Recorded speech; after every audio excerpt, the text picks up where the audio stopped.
चलिए आज एक ऐसी जगह चलते हैं जहां कहते हैं कि हर पत्थर एक कहानी सुनाता है और जहां की हवा में आज भी आस्था गूंजते है। आज हम सफर करेंगे चित्रकूट का, जो एक शाश्वत निवास है। तो सवाल ये उठता है कि आखिर ये जगह है कहाँ। चलिए इसी सवाल का जवाब ढूंढते हुए अपनी यात्रा शुरू करते हैं, एक ऐसी धरती की ओर जहां आस्था और इतिहास एक दूसरे में पूरी तरह से रचे बसे हैं। देखिए, चित्रकूट को सिर्फ नक्शे पर ढूंढने से बात नहीं बनेगी, इसे तो महसूस करना पड़ता है। ये एक ऐसा संगम है जहां विश्वास की गहराई, इतिहास की परतें और रहस्यों की धुंध आपस में घुल मिल जाती हैं। ये पवित्र भूमि उत्तर प्रदेश और मध्य प्रदेश की सीमा पर बसी है, लेकिन इसकी जड़ें किसी एक राज्य में नहीं बल्कि हमारे हर पवित्र ग्रंथ में हैं। वाल्मीकि रामायण से लेकर तुलसीदास की रचनाओं तक में इसका जिक्र मिलता है।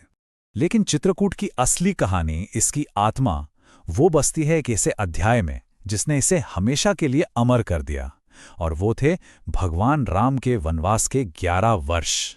जरा सोचिए, 14 साल का वनवास और उसमें से पूरे, जी हां, पूरे 11 साल। ये कोई छोटा मोटा वक्त नहीं था।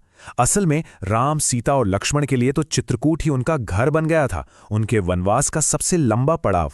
और ये सिर्फ दो भाइयों का मिलना नहीं था, नहीं, ये तो त्याग और कर्तव्य के बीच इतिहास का शायद सबसे बड़ा संवाद था।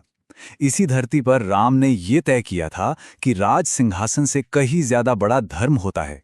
तो चलिए अब हम भी एक सफर पर निकलते हैं, उन्हीं रास्तों पर जहां कभी राम चले थे। देखते हैं चित्रकूट के उन खास तीर्थों को जो आज भी उस दिव्यता को अपने अंदर संजोए हुए हैं। तो हमारी इस यात्रा का सबसे पहला पड़ाव है कामदगिरि पर्वत। नाम से ही पता चलता है, कामदगिरि यानी कामनाओं को पूरा करने वाला पर्वत। यहाँ ना आस्था का सबसे बड़ा रूप है इसकी 5 किलोमीटर लंबी परिक्रमा। ऐसा कहते हैं कि हर कदम के साथ एक प्रार्थना जुड़ी होती है और हर भक्त के मन में यह अटूट विश्वास होता है कि ये सिर्फ पत्थर का पहाड़ नहीं बल्कि उनकी हर मनोकामना पूरी करने वाला साक्षात स्वरूप है। और एक जगह ऐसी है जहां जाकर लगता है मानो वक्त सच में थम गया हो। हमारा अगला पड़ाव एक ऐसी जगह जहां भक्ति नदी की लहरों पर तैरती है। मंदाकिनी नदी के किनारे बसा राम घाट, इसे चित्रकूट का दिल कहा जाता है। राम घाट पर मंदाकिनी की लहरों में सिर्फ पानी नहीं बहता, आस्था बहती है। जरा उस शाम की कल्पना कीजिए जब सैकड़ों दिए नदी पर तैर रहे हों और घंटियों की आवाज पूरे माहौल में एक दिव्य ऊर्जा भर दे। सच में उस पल लगता है जैसे वक्त रुक गया हो। चलिए अब एक ऐसी जगह चलते हैं जो हनुमान जी की भक्ति और राम की करुणा दोनों का प्रतीक है, हनुमान धारा। यहाँ एक बहुत ही अद्भुत नज़ारा देखने को मिलता है। ऊंचाई से पानी की एक धार सीधे हनुमान जी की मूर्ति पर गिरती है, जैसे उनका अभिषेक कर रही हो। और इसके पीछे एक कहानी है। कहते हैं कि लंका जलाने के बाद जब हनुमान जी का शरीर आग से तप रहा था तो उन्हें राहत देने के लिए खुद श्री राम ने अपने बाण से ये ठंडी धारा प्रकट की थी। ये कह सकते हैं राम की करुणा का एक जीता जागता सबूत है। अच्छा, हमारी इस तीर्थ यात्रा का जो आखिरी अहम पड़ाव है वो है स्फटिक शिला। ये एक ऐसी चट्टान है जिसका सीधा नाता माता सीता से है। ऐसा कहा जाता है कि इसी चिकनी सी शिला पर बैठ के माता सीता आसपास की खूबसूरती को निहारा करती थी। और यहाँ भक्तों का विश्वास इतना गहरा है कि उन्हें आज भी इस पत्थर पर उनके कोमल पैरों के निशान दिख जाते हैं। सोचिए, उस दिव्य युग का एक स्पर्श जो आज भी जिंदा महसूस होता है। तो चित्रकूट की यात्रा सिर्फ इतिहास की यात्रा नहीं है, इसकी कहानी तो आज भी लिखी जा रही है, लोगों के विश्वास में, उनकी आस्था में और यहाँ के कई अनसुलझे रहस्यों में। तो सवाल यही उठता है कि क्या ये सारी किंवदंतियां आज भी जिंदा हैं?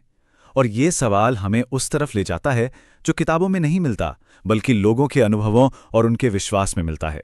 अगर वहां के स्थानीय लोगों से या साधु संतों से बात करेंगे ना, तो वो बताएंगे कि राम यहां से कभी गए ही नहीं।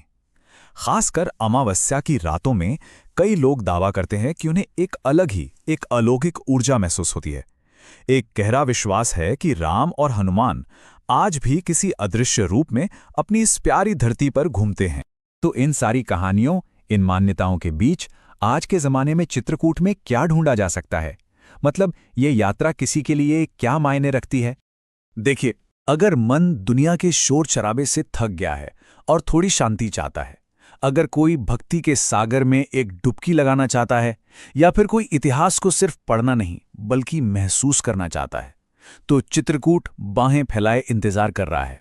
सदियों पहले कवि रहीम ने चित्रकूट का पूरा सार बस इन 2 पंक्तियों में समेट दिया था, और ये दिखाता है कि इस जगह का जो जादू है वो समय से परे है, एक ऐसा जादू जिसने अवध के राजा को भी मोह लिया था। और शायद यही चित्रकूट का सबसे बड़ा सच है। यह सिर्फ जमीन का एक टुकड़ा नहीं, यह हमारी चेतना का, हमारी आस्था का एक